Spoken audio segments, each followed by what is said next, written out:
الحقيقة بودكاست عبر منصة الحقيقة. مساء الخير. ضيفي لهذه الليلة العميد المتقاعد الأستاذ سامي رماح. أهلا وسهلا فيك. شكرا.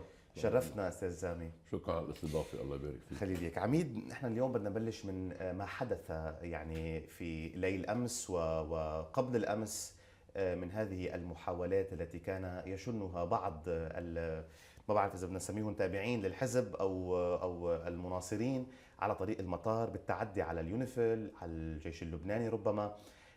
برأيك اليوم الحزب هل شعر بأنه الموس وصل لدأنه، لذلك يريد أن يفجر كل ما يستطيع من قوته أو قوته للضغط على الدولة اللبنانية؟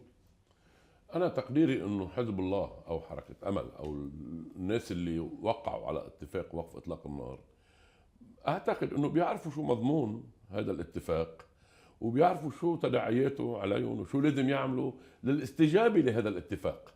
هلا شو عم بيصير بالجنوب؟ الجيش مش عم بيفتش مخازن اسلحه او عم بيفتش او عم بداهم. هالموضوع بعد القصه بيطور عوده الاهالي وتنظيم وجود هالناس.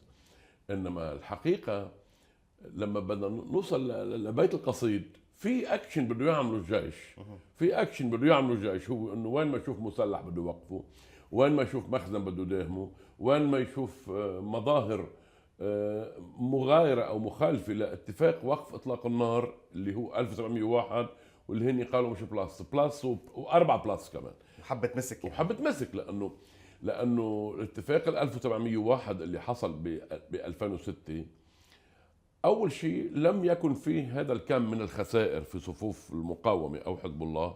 نعم.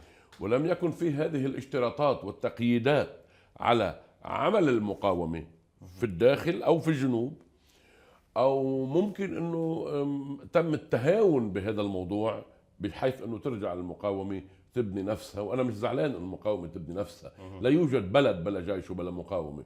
مثل ما قال الرئيس العماد جوزيف عون، لو كان في دولة بالماضي قبل 2006. نعم. الرئيس جوزيف عون قال كلمة رائعة، لو كان في دولة بالماضي ما كانش في مقاومة.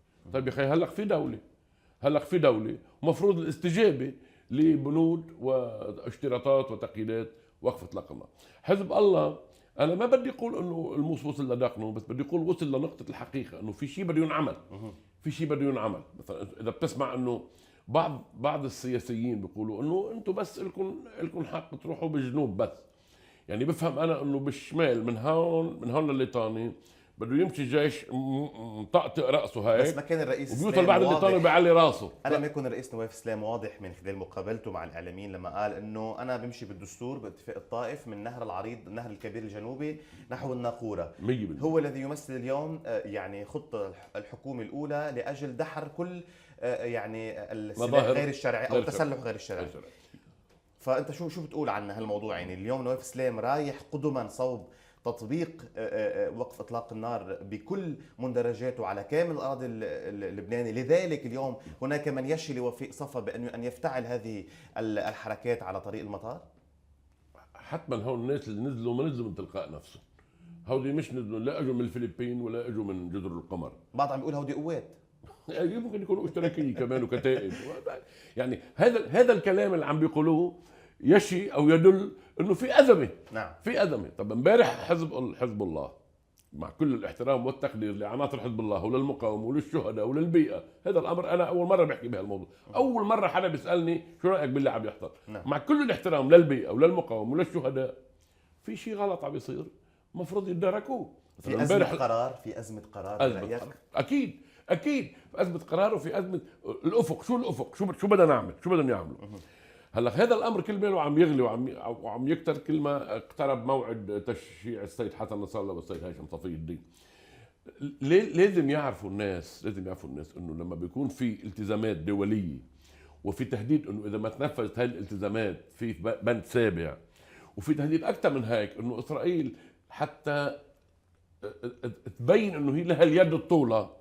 اسرائيل لن تنسحب من 7 نقاط وموافق عليهم امريكا 5 نقاط يمكن 5 أو 7. المهم الاكثر من هيك انه اسرائيل كل ما رأت انه من المناسب نقصف هون راح تقصف هاي، منشان تحرج البيئة، منشان تفهمهم انه انا موجود هون، ما نفذ الجيش انا بدي نفذ. طبعا نحن ضد هذا المنطق، بس هذا اللي عم يحصل.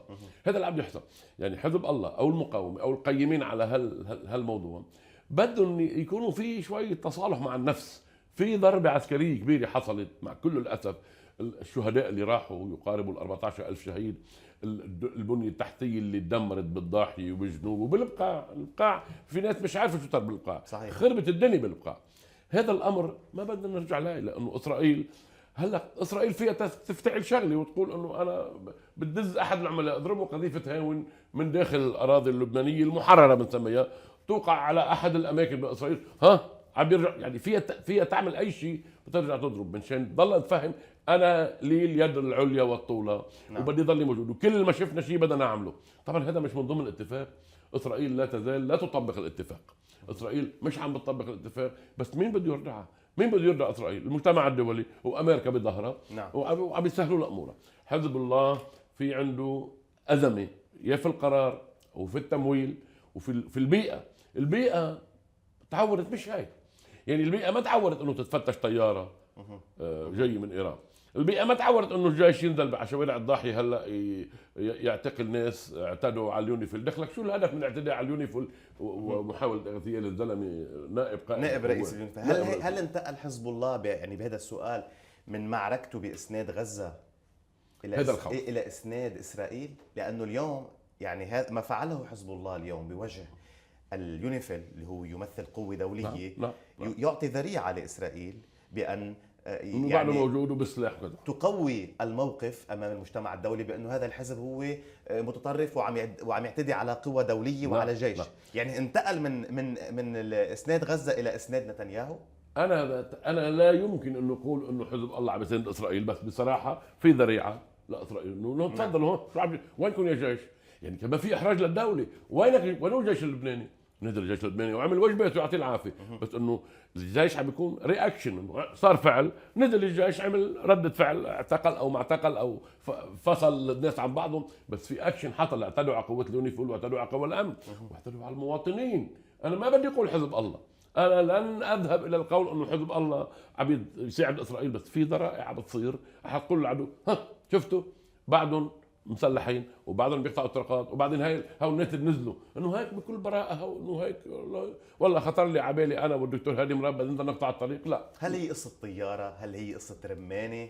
ام هي قصص اكبر من هذه الطائره الايرانيه اللي ربما يعني وزير الاشغال السابق علي حمية كمان هو الذي اعطى قرار، عم نحكي بايلول الماضي، بتفتيش الطائره، بعدم هبوط طائره عندما كانت تهددها اسرائيل. فاليوم من وقع على عدم دخول طائرات من ايران الى لبنان هي الحكومه السابقه، من وقع على وقف اطلاق النار واتفاقيه الاستسلام هي حكومه ميقاتي وما يمثله الرئيس نبيه بري من دوره في مجلس النواب. نعم. اذا لماذا اليوم رمي الكره في ملعب نواف سلام وجوزيف عون مع حفظ الالقاب بما انه هن اللي اخذوا القرار سابقا؟ دكتور انا قلت لحضرتك انه الازمه اللي موجوده هلا عند المقاومه وبيئه المقاومه انهم لم يعتادوا على تفتيش طائره ايرانيه او تفتيش حقائب المسافرين، لانه في اتجاه هلا للقول، انا لا اتبنى هذا الموضوع، بس هناك من يقول ويمكن حضرتك تعرف انه حزب الله او المقاومه عندهم ازمه ماليه. صحيح.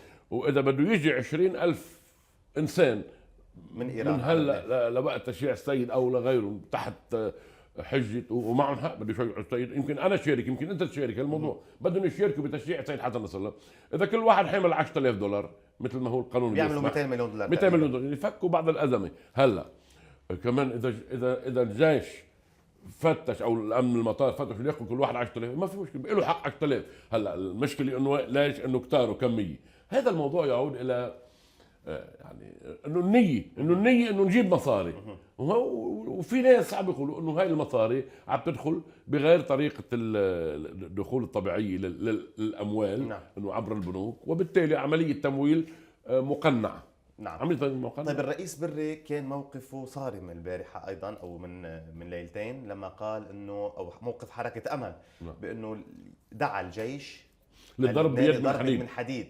طيب اذا هل انتقلنا من فكره الثنائي الى الاحادي؟ لا. هل ترك بري او انه يتحسس الضرب الكبير اللي ممكن تكون في حال يعني تم الكشف انه حركه امل كانت يعني متورطه ايضا مع مناصري الحزب في الاعتداء على اليونيفيل. انا لا اقول متورط، انا اقول كلهم سوا. يعني انا ما فيني فرق بين من انه هو اللي نزل على الشارع هو حاطط بادج امل هون او حزب الله، نزلوا شباب على الشارع هون من كل التيارات اللي بالطائفه الشيعيه الكريمه، او خلينا نقول من جماعه الثنائي الشيعي. نعم. طب الموضوع مش هون، الموضوع ابعد من هون. فهمنا هيك قلنا كمان. بعرف نعم. هذا بصراحه الازمه اللي حاصله هي ازمه موقف وازمه قرار. طيب مين اللي رسم الحدود البحريه؟ انا وانت. الرئيس بري نعم. اعطوها لاسرائيل 2000 يعني ما يقارب من 1400 هي عباره عن 5 أو 6 مساحه لبنان. صحيح. نحن يومتها عملنا عراضه اعلاميه طويله كبيره، رحنا على الجنوب تعالوا نوقع على عريضه، لانه الرئيس السابق ميشيل عون كان مطلوب منه توقيع بسيط بذيل. نحن نبعث هذا القرار للامم المتحده حتى نقرر انه نحن في ربط نزاع نحن ودوله اسرائيل. ربط النزاع يمنع او يخيف اي شركه ان تاتي ويتم التنقيب، بينما هو كان بده عم بيقول لازم يوقع وزير الاشغال. هذا رجعنا بالماضي شوي. يوقع وزير الاشغال على قرار على القرار اللي هو بأكد أحقية لبنان بهالأرض. نعم. وإرساله للأمم المتحدة. طيب وقع وزير الأشغال، يعني هو بيوقع، لا هو عم يحرجوا الأفرنجية. يوم كان عم يحرجوا الأفرنجية مشان تغضب عليه أمريكا أنه كيف وقعت على قرار من هالشكل. لما بيغضبوا على الأفرنجية يعني بده يركب جبران رئيس بوسيلة. أوكي. في نفس الليلة لما وقع وزير الأشغال وصار مطلوب من الرئيس عون أنه يوقع، جاء ديفيد شنكر إلى قصر بعبدة، وفي اليوم التالي لم يوقع الرئيس عون، وفي اليوم الثالث او الرابع اجى هوكشتاين الضابط الاسرائيلي واجتمعوا اللي بحبوه بالعناق والعبيط وتنادلوا عن سدس مساحه لبنان ونحن عم نطلع بعيوننا. طب انت يا رئيس ميشيل عون انت وين كنت؟ انت ما انت مطلوب منك تعمل توقيع، بروح على الامم المتحده في رابط نزاع، بعيش حدا يجي ينقب. هلا اسرائيل عم تستفيد من الغاز تبعنا. صحيح. ونحن مش قادر، نحن مقطوع. اذا باخره، اذا طلعت عاصفه بالبحر وتاخرت الباخره تجي توقف الناس بطوابير السيارات. صحيح. هذا اوكي. هون الناس اللي رسموا الحدود، وهون الناس اللي كلفوه للرئيس بري، قال هو الاخ الاكبر، كلفوه بهالموضوع. ما بقاش فيك تفصل بين امل وحزب الله، ما زال رئيس امل هو اللي مكلف بمفوض هالموضوع. يعني حزب الله وحركه امل بهذا الموضوع سواسيه نفس الشيء. مين نزل؟ كم واحد من حركه امل نزل؟ كم حدا من حزب الله نزل؟ هذا موضوع تفصيلي وارقام ولا رح تأخذ. في قرار مقنع، نزلوا على الشارع، نزلوا على الشارع. واليوم عم بسمع في حدا مسؤول باللجنه الامنيه تبع حزب الله بيقول إذا لم يأتي الركاب من إيران يوم التنين لكل حادث حديث. يعني إذا يهدد اليوم يعني الحزب بالمباشر بأنه نحن من فرضنا يعني هذا الأمر للنزول إلى الشارع، لأنه هيك بيرضي البيئة. نعم. هي الأمر بيرضي البيئة. يعني في تخبط بين ما يقوله ليرضي البيئة وبين ما يقوله ليحمي نفسه، الاتفاق أو يحمي نفسه.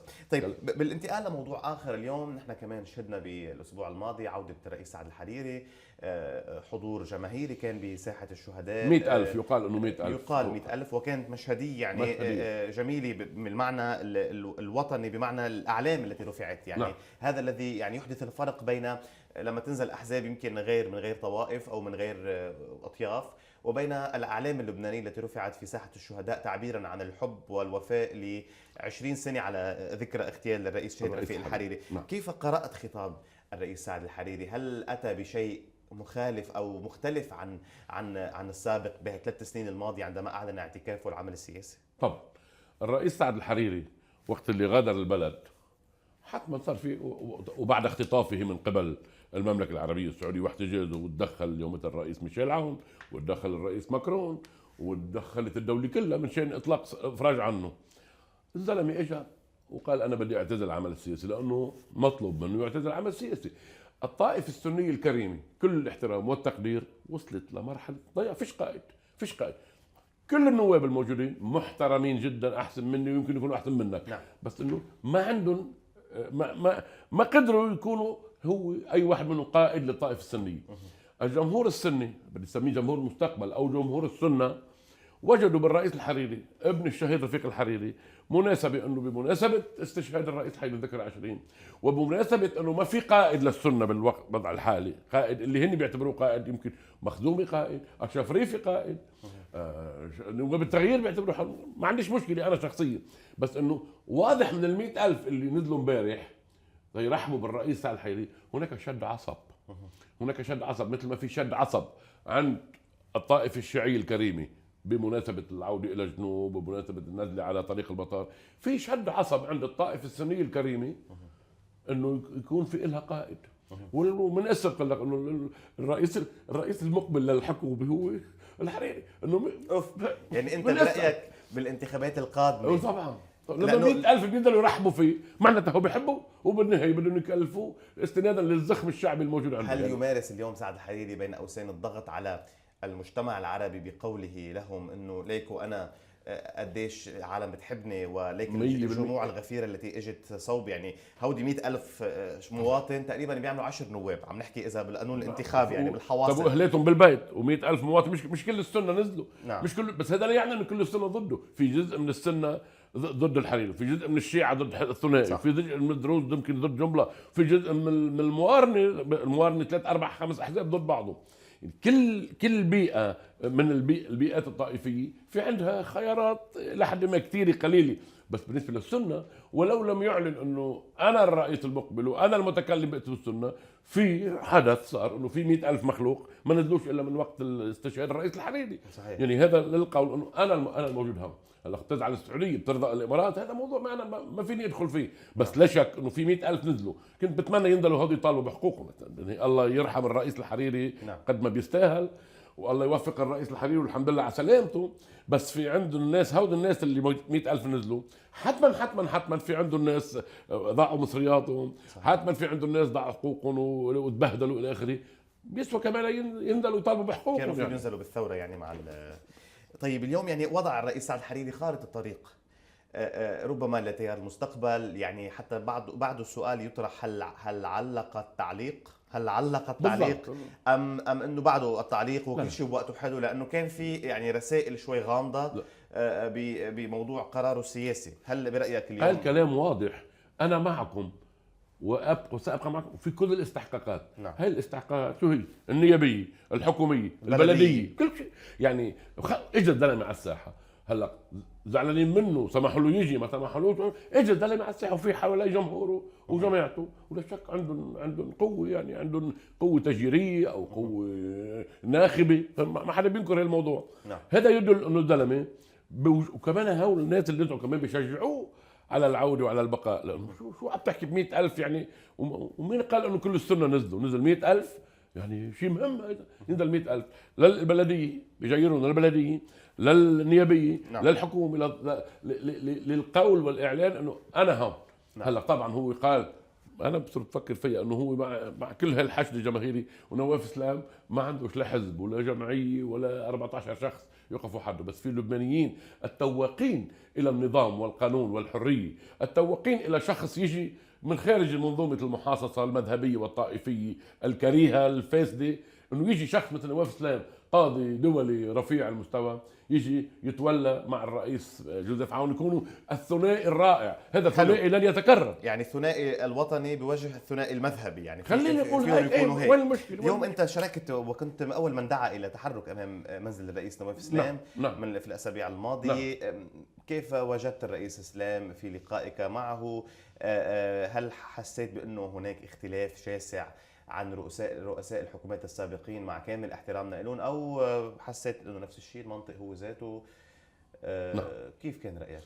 مع كامل وكل الاحترام للرؤساء السابقين، هذا الرجل المثقف الرائع الادمي الهادئ اللائق الرايق الخلوق، نحن كنا عم نتظاهر طبعا دعما له، لنقول له يا دولة الرئيس لا تشاور احد من هؤلاء الناس، ليس لهم فضل عليك، اللي جابتك اراده شعبيه مع اراده دوليه، بدهم حدا نظيف. صحيح. فانت مش مضطر تشاورهم، شكل حكومتك، اطلب الثقه، اذا اخذ الثقه كان خيرا، ما اخذ الثقه حكومتك هي شرعيه، لانه بمرسوم التاليف تسقط الحكومه السابقه وتكون انت الشرعي. قال لا، نحن بدنا نعمل حكومه وناخذ الثقه ونشاور حسب الاصول، وحكومه بتشبه اللبنانيين وتليق بهم. نعم. وكل شيء. قال له يا دوله الرئيس طب انت ما شفت انه هاو الناس اللي عم بتشاورون في 150 مليار دولار مسروقين منهوبين ضايعين، فيش فاسد؟ يا دولة الرئيس انت قاضي، والقاضي ثقافته عالية اللغة العربية. كلمة سارق، كلمة سرقة يعني هناك سارق، مين سرق؟ يعني انه الروح القدس والملائكة، مين سرق؟ في حدا سرق. طيب معقول يا دولة الرئيس فيش سارق بالسجن؟ طيب معقول يا دولة الرئيس في جريمة مرفأ تعد أكبر انفجار غير نووي في العالم اجى بيجي القاضي السابق بفلت الناس اللي عليهم شبهه؟ اساسا القاضي البيطار منه ارهابي زلمه، هو اوقف ناس اشتبه فيهم، تيجي انت نكايه بتفلتهم؟ لا، قال لا هذا الشيء مش مضبوط. استقبلنا الرجل هو وزوجته، وزوجته ضيفتنا القهوه بكل لياقه وبكل ادب وبكل تواضع. رجل استقبلنا وحوالي 10,000 كتاب، يمكن هي غرفه الاستقبال تبعه. يقال 100,000 كتاب. انا قدرت هيك، بس بدي انه لانه 100,000 كتاب يعني بيطلعوا احسن 100,000 مقاتل، هيك المقصود.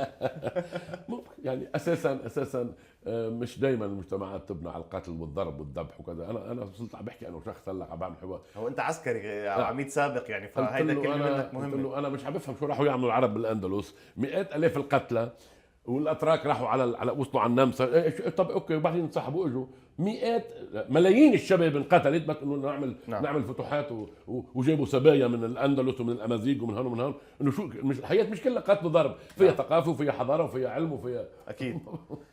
طيب يعني بختامنا للحلقه بدنا بس نستعرض شوي المشهد الدولي اليوم. يعني واضح انه اداره ترامب العتيده والمبعوثه التي يرسلها وكل السياسات تبع ترامب الجمهوريه، واضح ان فيها نوع من التوجه يعني بطريقه بخط مستقيم، بدون لوفكه، بدون دبلوماسيه، بدون براغماتيه، بدون قفازات. اليوم ترامب يعني هدد الدول العربيه بطريقه غير مباشره بتهجير اخواننا في فلسطين، ونتنياهو يعني مثل بين قوسين سلقى هذه الرساله او الباس، وقال انه المملكه العربيه السعوديه ليش ما بتفتح اراضيها للشعب الفلسطيني.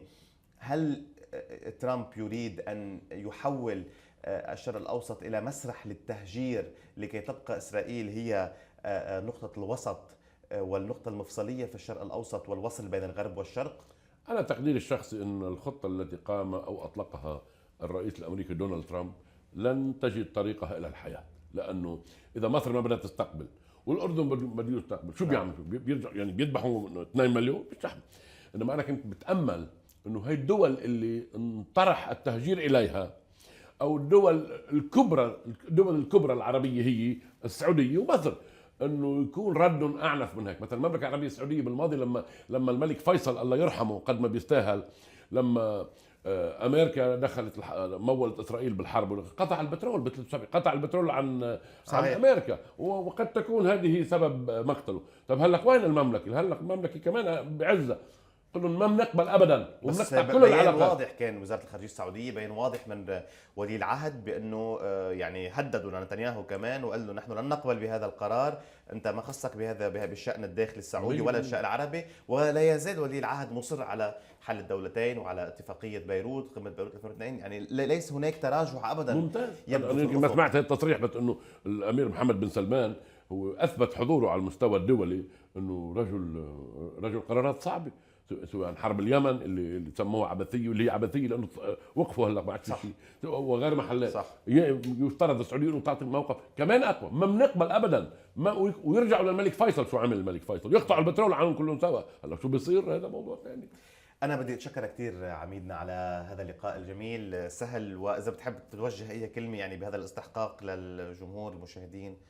أنا بقول للشعب اللبناني كلهم إنه أنتم عندكم فرصة في شخص مثل عماد جوزيف عون، معروف بالنظافة والثقافة والفهم والوطنية، وما ساوم على ولا مرة ساوم انه هو بده يجي رئيس تراجع بمكان معين. عندكم شخص مثل الرئيس نواف اسلام جاي من ارفع منصب قضائي دولي، استفيدوا من هالفرصة في هالثنائي الرائع هيدا، انه منحوهم كل الثقة ومحضوهم كل الدعم والتأييد مشان يقلعوا بهالبلد، لانه نحن بالحضيض ولازم نطلع من الجورة اللي وصلونا فيها المنظومة السابقة. ان شاء الله يا رب، على امل الجمهور واللبنانيين يسمعوا. العميد المتقاعد استاذ سامي رماح، اهلا وسهلا فيك. شكرا. اعزائي المشاهدين، كنت معكم في الحقيقة بودكاست، ملتقانا في بودكاست اخر، الى اللقاء.